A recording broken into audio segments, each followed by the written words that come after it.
So hi friends, welcome to Amarender Gajula official. ఈరోజు మన service సెంటర్లో వచ్చేసి ఒకటి V-Guard so gas geyser almost ఒక 5 to 6 years model. So customer complaint ఏంటంటే ఇది గ్యాస్ లీక్ అవుతుంది, అంటే ఫ్లేమ్ అనేది మనకు బర్నర్లో కాకుండా కింది సైడ్ వస్తుందని చెప్పేసి కస్టమర్ కంప్లైంట్తో తీసుకురావడం జరిగింది. సో మనం ప్రోడక్ట్ ఓపెన్ చేసి చూసాము. సో కంప్లీట్గా ఇక్కడ చూస్తే కనుక బ్లాక్ ఫ్లేమ్ వచ్చేసింది. అలాగే పల్స్ ఇగ్నిషన్ సంబంధించిన లీడ్స్ కూడా ఫైర్కు బర్న్ అయిపోయాయి. సో ఇది ఎక్కడ వస్తుంది అనేది ఇప్పుడు మనం లైవ్లో ఒకసారి ఆన్ చేసి చూద్దాం. సో బర్నర్ దగ్గర వస్తుందా లేదంటే గ్యాస్ వాల్ దగ్గర వస్తుందా అనేది మనం చూద్దాం. సో కొన్ని కేబుల్స్ కూడా బర్న్ అవ్వడం మనం చూస్తున్నాం వీడియోలో. సో గ్యాస్ గీజర్ రిపేర్ చేసేటప్పుడు చాలా కేర్ఫుల్గా ఉండాలి. సో ఎవరు దీన్ని చూసి ప్రాక్టికల్గా చేయొద్దు, అంటే ఎక్స్పీరియన్స్ ఉన్న వాళ్ళైతే చేయండి. సో ఈ కస్టమర్ కూడా ఏంటంటే ఇది లోకల్లో రిపేర్ చేయించాడు. సో అక్కడ అవ్వలేదని చెప్పేసి మన సర్వీస్ సెంటర్కి అయితే తీసుకోవడం జరిగింది. సో ఇది మనం ప్రాపర్గా చెక్ చేసిన తర్వాత కస్టమర్కి మనం దీని కాస్ట్ ఎంత అవుతుందనే ఒక ఎస్టిమేషన్ అయితే ఇవ్వడం జరుగుతుంది.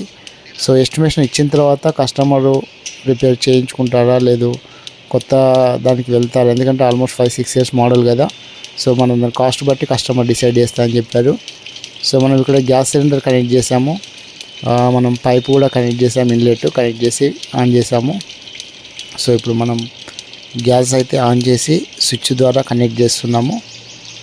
సో ఒకసారి చూద్దాం, అంటే ఎక్కడి నుంచి ఫైర్ అవుతుంది అనేది కస్టమర్ చెప్పిన దాని ప్రకారం మన లైవ్లో ఒకసారి చూస్తే మనకు అర్థమవుతుంది.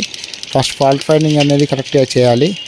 సో ఆన్ అయింది, చూసాం కదా, ఇక్కడ ఫైర్ అయితే రావడం జరుగుతుంది. ఇక్కడ నుంచి బ్యాక్ ఫైర్ అవుతుంది ఇది. సో వాల్ దగ్గర నుంచి గ్యాస్ అనేది లీక్ అవుతూ మనకు అక్కడ ఫైర్ అవ్వడం జరిగింది. చూస్తే కనుక అక్కడ బ్లాక్ అయింది, చూసారా.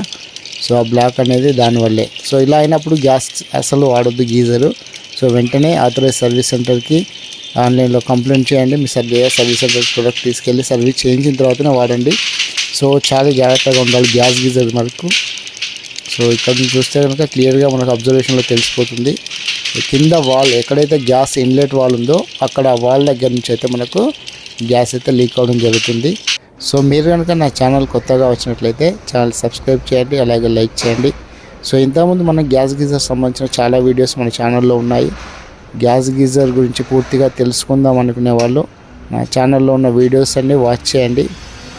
అలాగే ఇప్పుడు మన దగ్గర చేస్తున్న ఈ పిల్లలు వచ్చేసి మనకు ఐటీ అప్రెంటిస్షిప్ ద్వారా మనం తీసుకోవడం జరిగింది. వాళ్ళకి మనం అప్రెంటిస్షిప్ అయితే ఇస్తున్నాము.